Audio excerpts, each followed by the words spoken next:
kebahagiaan tertinggi adalah memberi. Jadi sangat tidak masuk akal kalau kita ingin mencapai kebahagiaan, tetapi kita tidak mau melepaskan. Karena bahagia dengan senang itu berulang kali saya katakan berbeda. Kalau senang itu mengumpulkan, kalau senang itu mendapatkan, sedangkan bahagia itu adalah melepaskan, memberikan. Kalau kita sudah kecanduan memberi, maka semesta ini akan melimpahkan segala berkahnya secara gratis tanpa upaya kita. Keluhan dari banyak manusia yang sampai hari ini merasakan penderitaan, kemiskinan, penyakit, apapun wujudnya, sebetulnya sederhana isyaratnya. Karena kita belum bisa memberikan apapun pada semesta. Karena tidak akan terjadi proses penerimaan apapun kalau kita belum bisa memberikan apapun pada kehidupan. Yang pelit dengan tenaganya tidak akan dapat berkah. Yang pelit dengan ilmunya tidak akan dapat berkah. Yang pelit dengan hartanya tidak akan dapat berkah. Siapapun yang tidak memberi apapun kepada semesta, maka mereka tidak akan mendapatkan apapun dari semesta. Dan itu adalah hukum alam. Percaya atau tidak percaya, hukum alam itu akan berjalan. Hukum alam tidak menunggu keyakinan kita. Hukum alam tidak perlu persetujuan kita. Hukum gravitasi terus saja berjalan. Kita mau percaya atau tidak percaya. Karena hukum alam tidak perlu persetujuan dari siapapun. Karena hukum alam memang sunatullah. Bagian dari cara Allah bekerja. Dan itu tidak perlu persetujuan dari siapapun. Oleh karena itu kita beruntung. Karena hari ini kita masih diberi kesempatan untuk melanjutkan proses belajar dalam kehidupan ini. Untuk meningkatkan kesadaran diri kita masing-masing. Karena puncaknya kehidupan adalah pada saat kita sudah bisa mencapai kemerdekaan. Dan ciri orang yang berkesadaran adalah merdeka hidupnya. Oleh karena itu, mari kita berterima kasih kepada Sang Pemilik Semesta.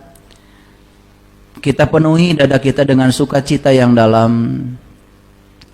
Karena kehidupan ini sangat menakjubkan bagi mereka yang tahu ilmunya, tahu caranya. Segala kesulitan dalam hidup bukan sebagai beban, tapi itulah tantangan supaya kita terus berkembang. Semoga kajian kita hari ini akan memberikan kesadaran baru kepada kita semua, sehingga dari hari ke hari berkurangnya usia kita, bertambahnya kedewasaan kita.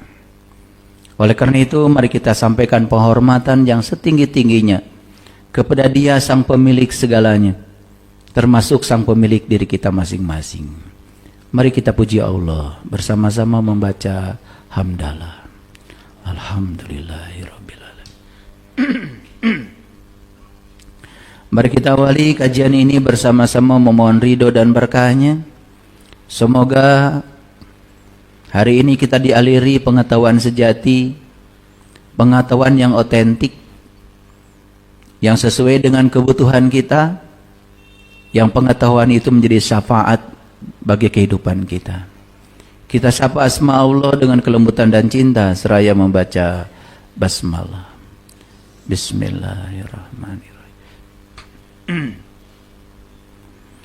Percaya atau tidak percaya, setiap kita ini sebetulnya diutus ke dunia sebagai makhluk cahaya. Aslinya diri kita itu adalah makhluk cahaya.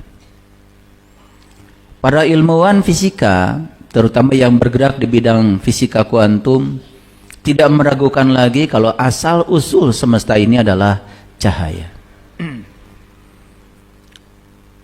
Yang tercipta setelah ruang kosong itu adalah cahaya.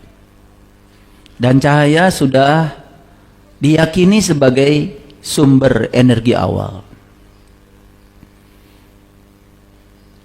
Karena kita datang ke semesta sebagai makhluk cahaya, berarti sesungguhnya tugas utama kita di semesta ini adalah mencahayakan semesta. Menjadi sumber cahaya bagi semesta. Dalam cahaya ada cinta. Dalam cahaya ada kesadaran. Dalam cahaya ada kebijaksanaan. Dalam cahaya ada welas asih. Dalam cahaya ada keluasan. Dalam cahaya ada kesabaran.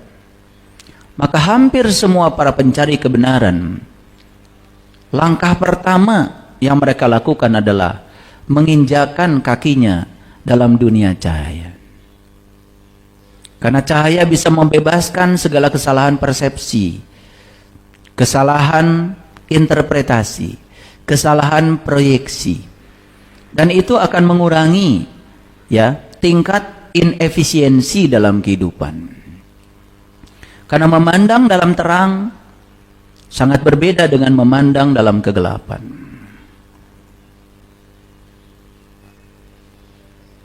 Oleh karena itu, kalau kita semua sadar, sebetulnya semua kita di alam semesta itu, siapapun orangnya, mendapatkan panggilan dari semesta untuk menjadi para pekerja cahaya. Cuman kalau ada namanya panggilan, ada yang mendengar, ada yang tidak mendengar. Bahkan yang mendengar pun tidak mengerti kalau itu adalah panggilan.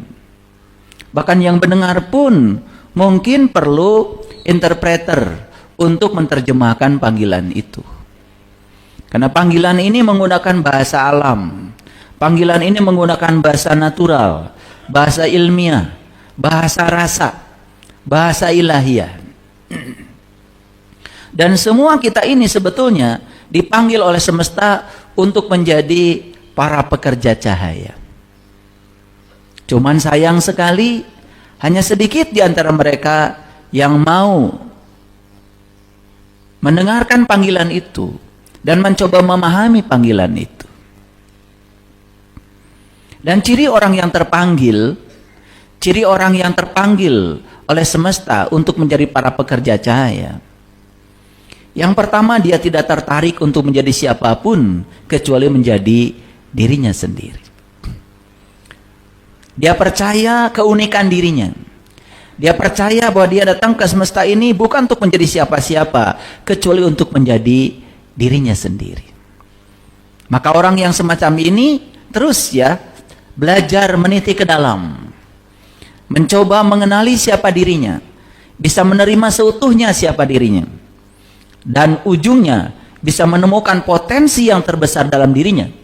Bahkan dia bisa membagikan berkah yang ada dalam dirinya untuk membuat hidupnya lebih bermakna. Itu salah satu ciri orang yang sudah bisa mendengar panggilan semesta untuk menjadi para pekerja cahaya. Ciri yang kedua, dia haus akan banyak hal. Dia tidak tertarik dengan pengetahuan lama, pengetahuan usang yang sudah terbukti tidak meningkatkan kesadaran. Dia sangat haus pada pengetahuan baru. Maka dia tidak pernah menyatakan dirinya sebagai orang yang tahu. Karena begitu seseorang mengatakan dirinya sebagai orang yang tahu, maka dia akan tertutup dari semua pengetahuan baru. Ciri orang yang sudah mendengar panggilan semesta, dia selalu mengosongkan dirinya untuk menjadi gelas kosong. Bahkan gelas itu tidak ada tutupnya. Bahkan gelas itu selalu ditempatkan di tempat yang rendah. Biarkan semesta yang mengisi gelas itu. Ciri yang ketiga, orang yang sudah bisa mendengarkan panggilan semesta sebagai pekerja cahaya, biasanya kepribadiannya sangat kuat. Dia punya prinsip.